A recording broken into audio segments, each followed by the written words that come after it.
Ассалаумағалейкум, құрметті оқырмандарым, қалайсыңдар, амансыңдар ма? Мен Ақмола адвокаттар алқасының мүшесі, есім Маңғыстаулат адвокатпын.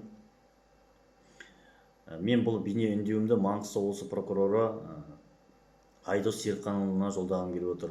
Құрметті Айдос Серікханұлы, сізге осы бейне үндеуді жолдауға мәжбүр болып отырмын. Неге? Себебі Маңғыстау облысы полиция департаментінің тергеу басқармасында осы 2025 жылғы соңы 98-мен аяқталатын қылмыстық іс бар. Қазақстан Республикасы қылмыстық кодексінің 190 бабының 4 бөлігімен сотқа дейінгі тергеп-тексерудің бірыңғай тізіліміне тіркелген қылмыстық іс. Бұл бейне үндеуді сізге жолдауымның мәжбүр болып отқан себебім, қылмыстық іс мардымсыз жүруде. Ол қылмыстық іс марттың 13-інде қозғалды.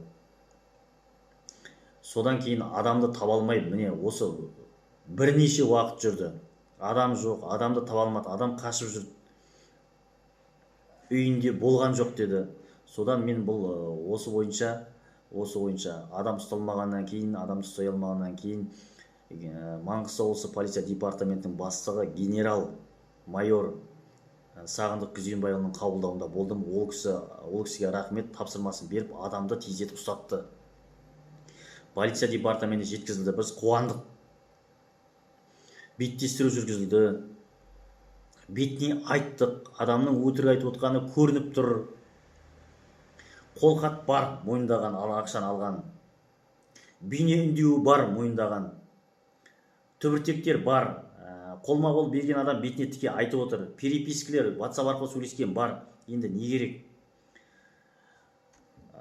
Келтірген шығыны енді 190 баптың 4 бөлігі дегеннен кейін өзіңізде түсіне берсеңіз болады. 100 миллионнан асады. 100 миллионнан асады, енді өзіңізде түсіне берсеңіз болады, 100 миллионнан асады. Ал адам бостандықта талтаңдап жүр, адамдарды алдап, зар жылатып, еңбек ақыларын жеп, талтаңдап жүр.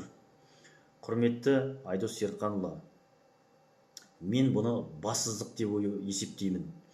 Қазақта мақал бар, жетектеген тазы түлкі алмайды дейді.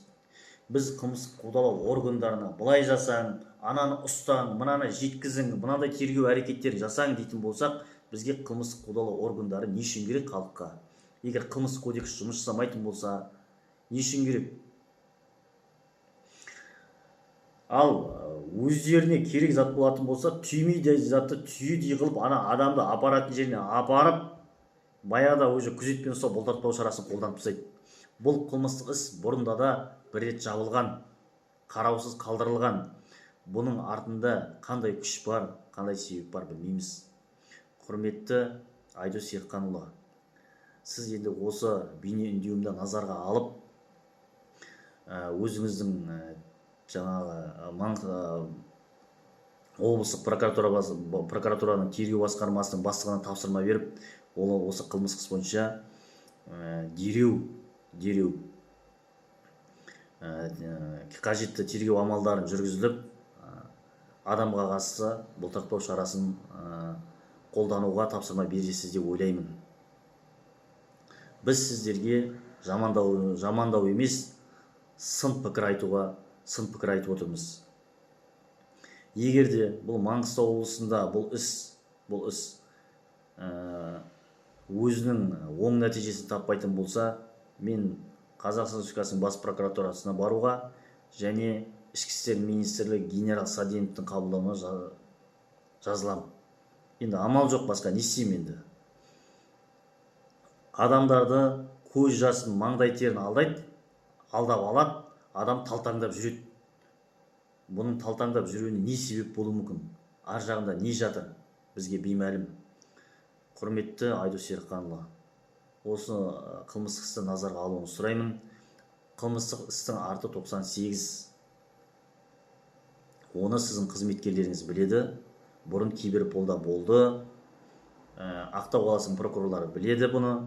Бұл іс бойынша бір кіргенбіз.